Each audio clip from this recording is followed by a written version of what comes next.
जिन जी कहते हैं कि काम के आगे बुखार भागे, यानी जब भी उनको बहुत ज़्यादा बुखार होता, तबीयत नहीं ठीक रहता, तो बच्चन जी जो है और भी ज़्यादा काम करने के लिए प्रेरित होते। वो कहते कि ये बुखार मामूली नहीं था जब उनको बुखार होने लगा था। इसके संबंध में उन्होंने कहा था कि ये उस तूफ़ान सा था जैसे पिछले 9 महीने से मुझे झकझोर रहा था, यानी वो अचानक नहीं हुआ था। ऐसा लग रहा था कि कोई बहुत बड़ा विध्वंस का एक संकेत दे रहा है। स्कूल बंद था, ट्यूशन पर तो वो जाते ही थे और कह रहे थे कि ट्यूशन पे जाने के बावजूद अगर देखें तो आमदनी की क्योंकि वो ज़रूरत थी तो हम नहीं कट कर सकते थे। और किताबों की बिक्री से अभी नियमित रूप से उनको कुछ मिलता नहीं था, कर्ज सिर पर चढ़ा था। कहते बुखार 10 दिन चला, 20 दिन चला, महीने भर चला और चलता ही गया। बुखार के साथ ट्यूशन पर ही जाना नहीं होता बल्कि दिन भर स्कूल में पढ़ाना भी होता। बुखार का नमूना वही, सुबह बिल्कुल नहीं रहता और शाम को ही 101 102 डिग्री के आसपास पहुंच जाता और कमजोरी भी इससे दिन प्रतिदिन जो है बढ़ता ही जा रहा था। और इसकी वजह से कह रहे थे कि एक दवा चला रहे थे, ये होम्योपैथ की चल रहा था। कभी-कभी सोचता कि मुझे कहीं तपेदिक तो नहीं हो गया है, और अगर तपेदिक हो गया है तो एलोपैथी का इलाज तो अपने बूते के बाहर है। क्या उस समय मेरी जीवा पर सरस्वती तो नहीं बैठी थी, जब मैंने कहा था कि श्यामा का बुखार मैं लेने जा रहा हूँ। बैठी हो तो कितना अच्छा है, क्या मैं बीमार हूँ इसलिए श्यामा स्वस्थ है, जिसने पिछले 6 वर्षों से इन महीनों में ज्वर मुक्ति नहीं जानी है। और श्यामा को मेरी बीमारी भीतर ही भीतर कहीं खाए जा रही थी। उसने अपनी इच्छा बल से जैसे अपने को स्वस्थ कर लिया था। वह भी कहीं मेरी चिंता ना बन जाए। इसके अलावा मेरी बीमारी का शायद किसी को पता भी ना था, क्योंकि सारे काम तो मैं सामान्य रूप से किए ही जाता था और गर्मी में तो सभी थोड़े बहुत दुबले हो ही जाते थे। एक दिन उसने मुझसे कहा कि मैं डॉक्टर बी के मुखर्जी से अपनी परीक्षा कराऊं। मैंने टाल मटोल की तो उसने ब्रह्मास्त्र छेड़ दिया कि नहीं, आपको चेक कराना ही पड़ेगा। डॉक्टर मुखर्जी को भय था कि मुझ पर क्षय का आक्रमण हुआ है। नुस्खा उन्होंने लिख दिया और कुछ दिन चिंता मुक्त होकर आराम करने के लिए कहा। और मुझे एहसास हो गया कि क्या मेरे ऊपर मौत का परवाना आ गया, क्या मेरी विधा का अंतिम समय आ गया, क्या मैं इतने ही दिनों के लिए आया था। और बहुत सारे जो है उतार चढ़ाव के दिन और दुख संकट उठाने के दिन, क्या श्रम संघर्ष करने के बस इतने ही दिन थे। अब हमें स्वागत के साथ विदा लेना होगा। क्या जो मेरी श्यामा है उसको वैधव्य उसके जीवन में लिखना है, मतलब कि झेलना लिखा है। मरने से मुझे डर नहीं था, वो भी मुझे कठिन भी नहीं लगता था। कठिन लगा मरने के पहले जीना। पूरे आराम के अर्थ होंगे ट्यूशन छोड़ दूंगा, स्कूल से छुट्टी ले लूँ, ज़्यादा लूँ तो बगैर तनख्वाह के लेने को तैयार हूँ। फिर घर का खर्चा जो है वो कैसे चलेगा, इनको ये चिंता हुई। क्योंकि इनका जो छोटा भाई है उसके पास भी बहुत ज़्यादा नहीं है कि वो घर को चला सकता है। केवल अपनी तनख्वाह के बल पर घर तो चला नहीं सकता। हो सकता कल उसकी बदली हो जाए तो वो एक पैसा भी घर ना भेजे। अब ऐसे में महंगी महंगी दवाई कहाँ से आएगी। और श्यामा ने मेरी बीमारी सुनी तो काँप उठी, परंतु तुरंत जैसे ही उनको लगा तो संभल गई और दृढ़ भी हो गई, जैसे उसने पल भर में अनुभव कर लिया कि उसका काँपना मैं सहन नहीं कर सकता। इस खबर से माता-पिता को लकवा सा मार गया कि जब उनको लगा कि थोड़ा-थोड़ा जो है ये वाला तपेदिक का बुखार लग रहा है। इस खबर से जब वो एकदम सहम गए, श्यामा ने धैर्य धारण किया। पिताजी धैर्यवान व्यक्ति थे, उन्होंने मुझसे कहा घबराओ नहीं, हम घर भेजकर तुम्हारा इलाज करेंगे। शालिग्राम असमर्थता की एक उसास लेकर रह गया कि वो तो असमर्थ है। मैंने कुछ दिनों को ट्यूशन और स्कूल से छुट्टी ले ली। किताबों की बिक्री से कुछ रुपए पड़े थे, उनसे दवाएं मंगा ली और चारपाई पर लेट गया। श्यामा सेवा साकार हो गई। डॉक्टर ने निश्चिंत होकर आराम लेने के लिए क्या बोला। जब बहुत कुछ करने को रहता था, चिंता के लिए समय ही कहा था। अब तो चिंता ही चिंता करने को, क्योंकि बेड पे पड़े थे, नियमित रूप से उनको मतलब कि आराम करने के लिए कहा गया था। श्यामा के लिए मैं पारदर्शी दर्पण था। उसने पूछा, किसी बात से चिंतित हो, चिंता ही खाती रही होगी तो दवा क्या फ़ायदा करेगा। मैंने कहा, ट्रैक सोसाइटी के मुझ पे 400 रुपये कर्ज है और करीब 100 रुपये अन्य मित्रों के। उसने जो उत्तर दिया मैं चौंक में पड़ गया। सहसा उसने घूर कर देखा, जैसे श्यामा को एक बार फिर से पहचानने की जरूरत हो। उसने कहा, कर्ज तो मैं तुम्हारे मरने के बाद भी उतार दूंगी, तुम इसकी चिंता छोड़ो। मैं सोचने लगा, श्यामा ने वज्र ही अपनी छाती पर रख कर ये वाक्य कहा होगा। मुझे चिंता मुक्त रखने का वो क्या नहीं कर सकती। मरने के लिए जो मैंने अपने आप को छोड़ दिया था वो मुझे एकदम गलत लगा। मुझे अपने लिए नहीं तो श्यामा के लिए जीने का संघर्ष तो करना ही पड़ेगा। श्यामा के लिए मैंने जीवन में कुछ नहीं किया, कभी करने के योग्य नहीं रहा। अब यदि मैं उसे ऐसी स्थिति में छोड़ जाऊं कि या वो मेरे मरने पर मेरा कर्ज उतारने की चिंता करे तो मुझसे जघन्य अपराधी कौन होगा। नहीं, मैं श्यामा के लिए चिंताएं नहीं छोड़ूंगा। जीने का रास्ता खोजूंगा, जीकर अपनी चिंताएं समाप्त करूंगा। एक रात जैसे मेरे कानों में किसी ने कहा, एक रास्ता अभी भी है। 15 दिन के इलाज में ही अपना बटुआ खाली हो गया था। मैं कदापि नहीं चाहता था कि पिताजी घर को हाथ लगाए। अपनी वृद्धावस्था में शांति से बैठने को चाहे उनके भूखे नंगे ही बैठना पड़े, पर उन्होंने एक सरल स्थल तो बनाया था। मैं उससे उन्हें वंचित करना नहीं चाहता था, पर यह भी नियति का एक व्यंग्य है कि मेरे माता-पिता दोनों में से किसी को अपनी छत के नीचे अपनी अंतिम श्वास छोड़ने का योग नहीं बंधा हुआ। न जाने राम कहाँ लागे माटी। और एक दिन मुझे वो रास्ता दिखाई दिया जिस पर अपने बल पर चलकर मैं अपनी चिंताएं समाप्त कर सकता था। किसी के लिए, विशेषकर श्यामा के लिए, मैं कोई चिंताएं नहीं छोड़ूंगा, इस संकल्प ने मुझे दृष्टि दी। मैंने डॉक्टर बी के मुखर्जी के पास जाकर कहा, डॉक्टर साहब, आपका इलाज बहुत महंगा है, मेरे पास आपके इलाज के लिए पैसे नहीं है। इसके पूर्व भी मैं कुछ कहता, उन्होंने कहा, जाओ मरो, पैसे नहीं है तो जाओ मरो। मुझे जीवन में चुनौती से ही बल मिलता है। यदि वो मुझे 100 बरस जीने का आशीर्वाद भी देते ना, तो शायद जीने के लिए संघर्ष करने का मुझे इतना बल नहीं मिलता जितना उनके ये मर्माहत शब्द से कि जाओ मरो।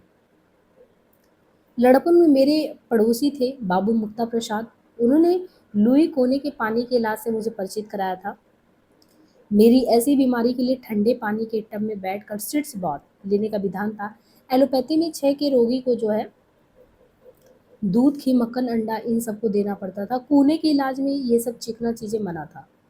कूने के इलाज में मतलब सिर्फ कच्ची फल, भीगे चने, यही सब खिलाना था। ना दवा पे फालतू खर्च करना था, ना खुराक पे, है ना? और यही तो इनके बच्चन जी के अनुकूल था उस आर्थिक, कह सकते हैं कि बदहाली की स्थिति में। और कहते थे कि इनमें काम-काज साधारण किए जाने थे, यानी आप काम करते रहिए, बस कुछ चीज़ों का पालन करिए। तो उन्होंने कहा, मैंने बीके मुखर्जी का नुस्खा फाड़ डाला, जिसने कहा था जाओ मरो, और कूने के अनुसार सी बात आरंभ कर दिया, उसके अनुसार खुराक। और फिर स्कूल भी जाने लगा, केवल रात वाली ट्यूशन छोड़ दी, उसका मुआवजा एक तरह से किताबों से मिल ही जाता था। श्यामा ने मेरा विरोध किया। श्यामा ने मेरा विरोध नहीं किया। जीवन भर मैं जिस रास्ते पर भी चला, उसने स्वस्ति पंथा का और मेरे पीछे चल पड़ी। मेरी स्नान चिकित्सा के संबंध में भी वो प्रतिदिन अपनी सेवा सहयोग देती रही। सबसे अधिक अपने इच्छा बल से उसने मुझे अपने रास्ते पर न ठहरने दिया, न पीछे पड़ने दिया। उसने कहा, राह पकड़, तू एक चला चल पा जाएगा मसाला।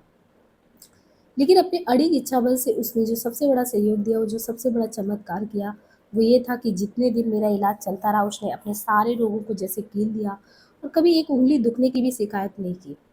शायद उसके प्रति इस निश्चिंतता ने मुझे अपने रोग से लड़ने का जितना बल दिया, उतना किसी चीज ने नहीं। इस आत्मनियंत्रण, आत्मनिग्रह, इच्छा बल, हठ योग की समझ में नहीं आता उसे क्या नाम दूं। बड़ी महंगी कीमत उसे चुकानी पड़ी। अपने 6 ज्वर से पूर्णतः मुक्त हो जिस दिन मैंने सामान्य भोजन किया, 15 अप्रैल 1936 को, ठीक उसी दिन वो चारपाई पर गिरी और फिर नहीं उठी। 216 दिन बराबर रोग शैया पर पड़े रहने के बाद 17 नवंबर 1936 को उसने अपना शरीर छोड़ दिया।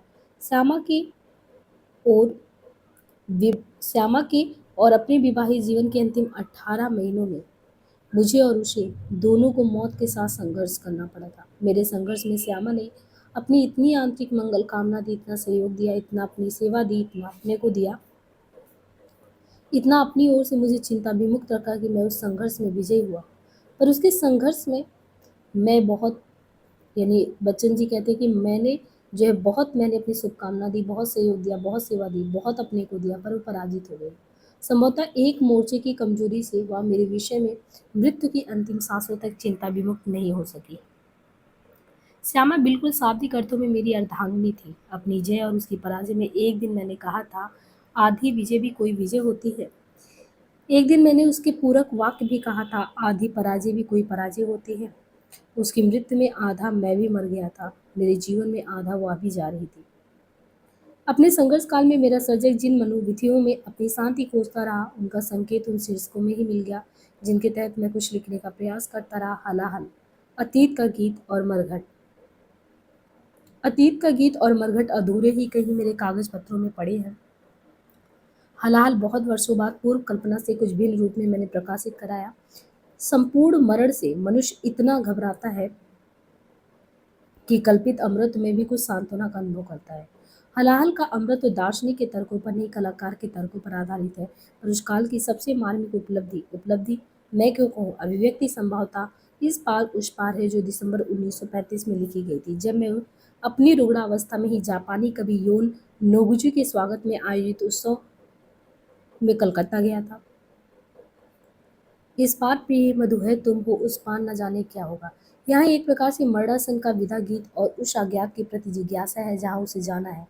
जो रहा मैं, वो कहते हैं कि जो रहा था मैं, चली गई श्यामा क्यों। हलाहल लिखते हुए मैंने एक कल्पना की थी, और बहुत संभव है वो सत्य हो। उस गीत ने श्यामा के मन को निश्चय भेदा होगा और जिसके बारे में मुझे जिज्ञासा है, उसके पास मुझसे पूर्व पहुँचने की उसने कामना की होगी।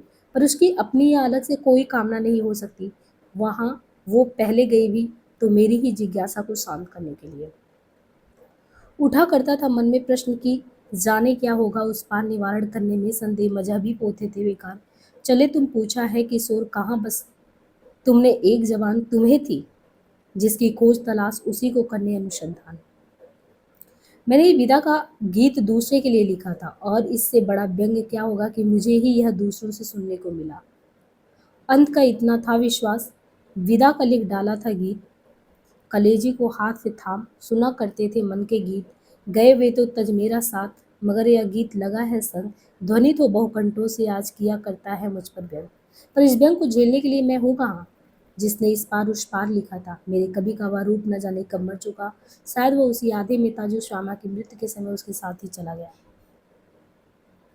श्यामा के अंतिम दिनों के विषय में मेरे दो मित्र थे, श्री प्रफुल्ल चंद ओझा, मुक्तश्री राजनाथ पांडे ने जिस आत्मीयता, सहानुभूति और मार्मिकता से लिखा है कि उसे मैं अद्वितीय ही रहने देना चाहता हूँ। मेरे अतिरिक्त दो और कोनों से जो प्रकाश उस पर पड़ा, उससे शायद उसका चित्र अधिक स्पष्ट हुआ हो। यहाँ जिन कुछ बातों का मैं स्मरण करना चाहता हूँ, वे इतनी निजी है कि वे किसी और की दृष्टि में आ ही नहीं सकती। श्यामा को फेफड़े का क्षय नहीं, अंत्र क्षय इंस्टेंटाइल टीबी था, जिसे डॉक्टर लोग 6 वर्ष नहीं पहचान सके। और जब उन्होंने पहचाना तब वो लाइलाज हो चुका था। प्रयाग में लाभ न होते देख हम उसे पटना ले गए थे। ऑपरेशन थिएटर में जाते समय वह जिस प्रकार मुस्कुराई थी, उसने मुझे उसकी सुहाग रात की मुस्कान की याद दिला दी थी। उसे आशा नहीं थी कि वह ऑपरेशन थिएटर से जिंदा निकलेगी। क्या वो अपनी उदास सी सूरत की झलक दे जाती? उसे जब जब मैं याद करूंगा, उसके अंतिम चेहरे से ही याद करूंगा। इसलिए वो बच्चों की सी मुस्कान का वह चेहरा मेरे हृदय पर अंकित कर विदा हुई थी। ऑपरेशन असफल होने के बाद टाँके भी नहीं टूटे थे कि उसने प्रयाग वापस लाए जाने की उत्कट इच्छा प्रकट की। सिर्फ इसलिए कि अगर परदेश में उसकी मृत्यु हो गई तो मुझे संभालने वाला वहाँ कोई नहीं होगा। प्रयाग आने पर भी वह मुझे अपने आत्मीय संबंधियों मित्रों के बीच देखना चाहती थी, अपने को आश्वस्त करने के लिए कि वह जब नहीं रहेगी मैं अकेला नहीं रहूंगा। और मृत्युशैया पर भी वह हंसती ही रही। उस हंसने के लिए उसको अपने दर्द को कितना दबाना, मुस्कान की रेखाओं को उभारने के लिए कितना यत्न करना पड़ता होगा, कहीं मैं यह ना समझूं कि उसे मरने में कष्ट हो रहा है। उसके इस प्रश्न को मैंने पहचाना था। मृत्युशैया पर पड़े अतिरुग्ण की अंतिम हंसी सी यत्न करके खिल रही एक लघु कलिका निराली।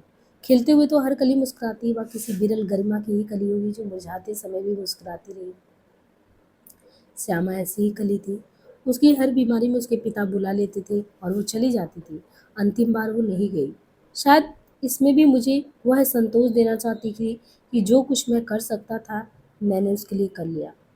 मुझे असंतोष हो कि मैं उसके लिए इलाज सुविधा की यथोचित व्यवस्था नहीं कर सका, पर उसे नहीं था। मेरी सीमा से बाहर का न उसे स्वीकार था न सहनीय। उसकी बीमारी में किसी ने धन से मेरी सहायता करनी चाहिए थी। श्यामा का स्पष्ट और निश्चित उत्तर था, मुझे जहर लाकर दे देना, पर दान के धन से मेरा इलाज नहीं कराना। श्यामा को आंत्रक्षय था। मैं भी एक समय क्षय का रोगी घोषित कर दिया गया था।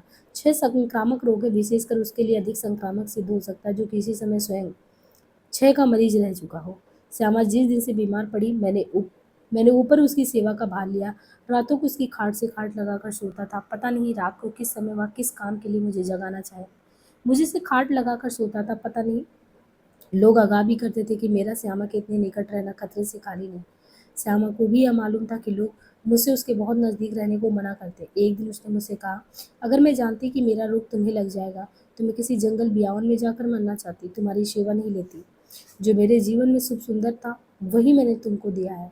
मैं अपना रूप तुम्हें नहीं दे सकती। पता नहीं उसके इस दृढ़ विश्वास का स्रोत क्या था। मुझे उसका संसर्ग संक्रामक नहीं सिद्ध हुआ। अंत में उसके संबंध में दो मार्मिक बातें और कहना चाहूँगा।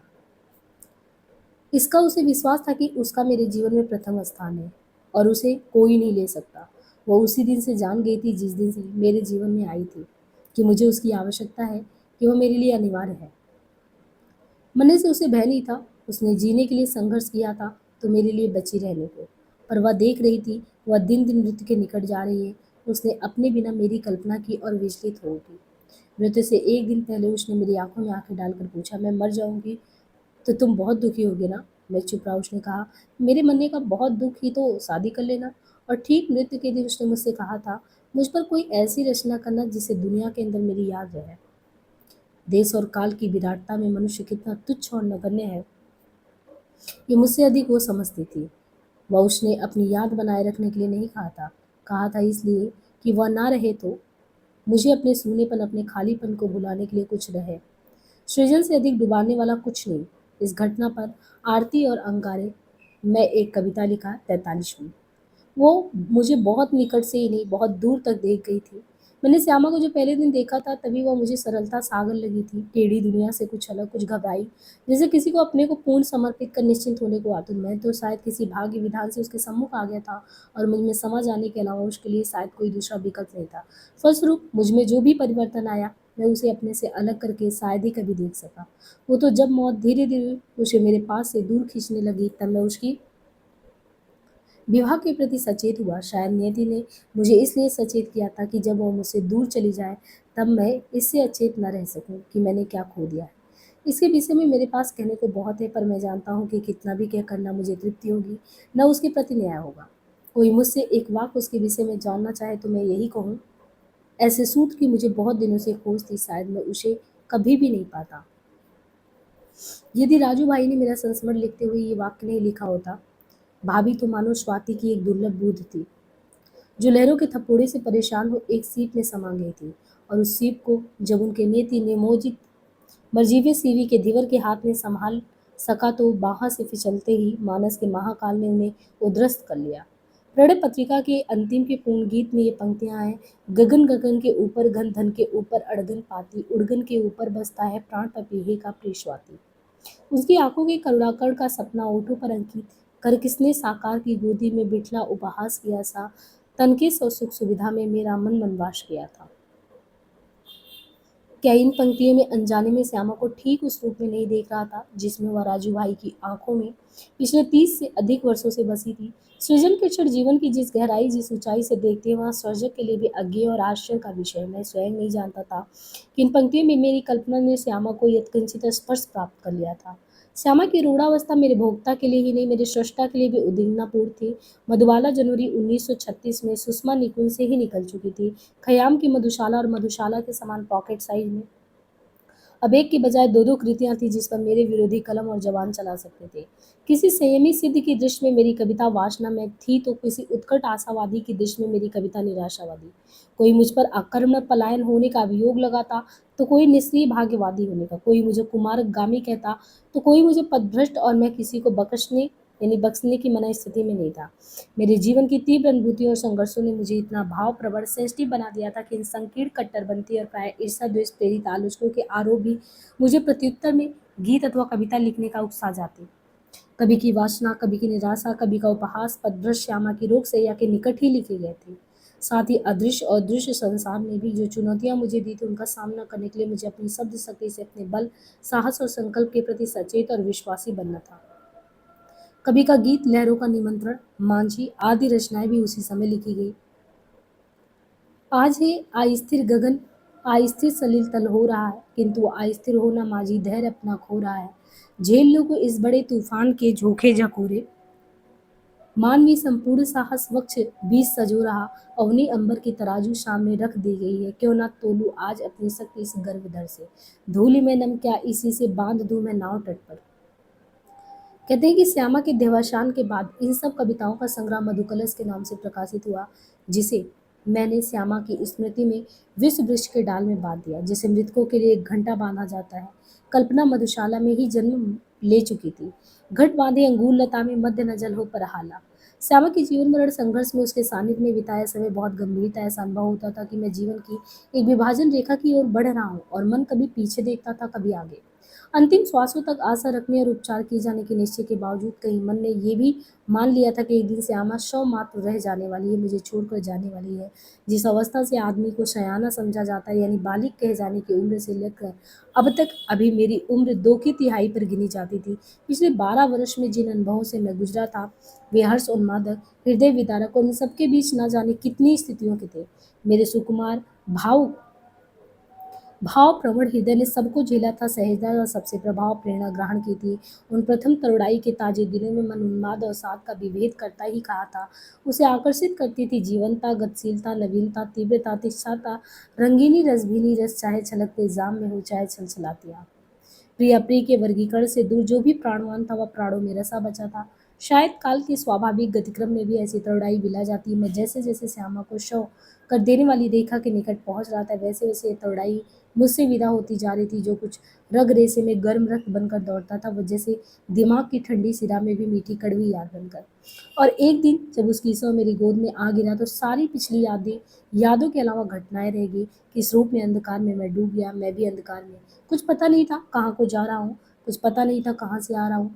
कुछ पता चलता अभी वे प्रतिध्वनियाँ इतनी मनमोहन नहीं हुई थी जिनको मैंने अपना मधुगान समझा था। पर अब यह सुनने को मैं रुकना नहीं चाहता था। मैं अंधकार की ओर मुँह किए चला जा रहा था, दूर मंद मंतर होती हुई अपने अतीत की प्रतिध्वनियों से, दूर धुंधली सी और धुंधली होती हुई अपनी विगत की प्रतिछाया से। निरुद्देश्य नहीं, यह मैं अपनी जीवन यात्रा में कभी नहीं हो पाया। शायद अपने को अधिक स्पष्ट करने के लिए अपने से ही मन पूछा था, मुँह क्यों आज तम की ओर। मैंने ही उत्तर दिया था, कालिमा से पूर्ण पथ पर चल रहा हूँ मैं, निरंतर चाहता हूँ देखना मैं इसी तिमिर का छोर।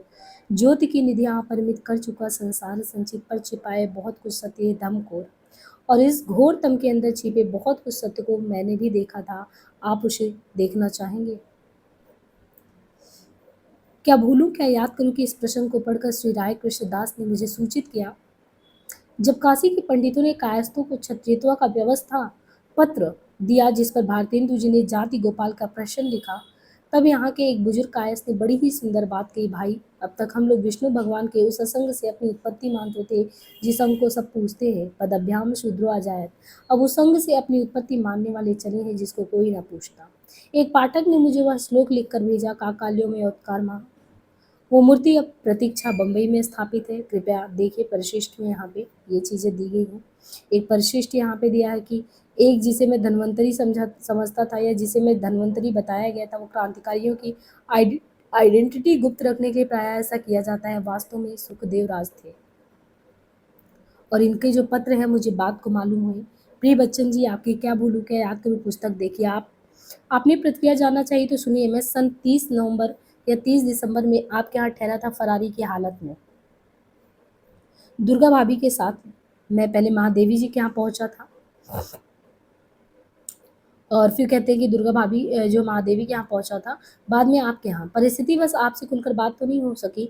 जेब में गोलियां आपने जो देखी थी वो संभवतः आपने मेरे ही जेब में देखी होगी। धनवंतरी धनवंतरी 1 नवंबर को गिरफ्तार हो गया था। इसके पहले अगस्त या सितंबर में मैं और धनवंतरी इलाहाबाद गए थे, मगर उस समय आपसे पहचान नहीं हुई थी। खैर ये मुख्य विषय नहीं है। आपने जो श्री कृष्ण और प्रकाशों के संबंध में लिखा है वे बहुत ही मार्मिक है। श्री कृष्ण को उसके पहले भी और बाद में भी मुझे देखने का मौका मिला। आपका रेखाचित्र प्रकाशों और सूर्य के संबंध में यथार्थता से बहुत निकट है।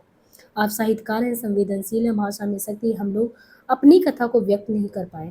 यदि आपको सुविधा होगी तो दिल्ली में आकर आपसे कभी बात करूंगा। आशा है आप सकुशल होंगे। सुखदेव राज।